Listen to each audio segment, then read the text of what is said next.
Федеральная налоговая служба по Якутии проводит дни открытых дверей. Инспекторы ФНС номер 5 консультируют владельцев транспортных средств, земельных участков, квартир и частных домов. В рамках мероприятия все желающие могут узнать о порядке исчисления и уплаты налога на имущество физлиц, земельного и транспортного налогов. Кроме того, налоговая служба напоминает о том, что 1 октября истекает срок уплаты имущественного налога для физлиц. 18 и 19 сентября проводим 2 дня дни открытых дверей нашей инспекции, расположенной в 202 микрорайоне.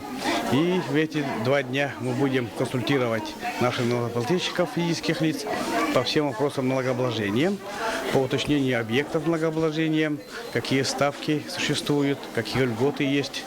И напоминаем о сроках уплаты имущественных налогов, транспортного налога и налога на землю до 1 октября текущего года.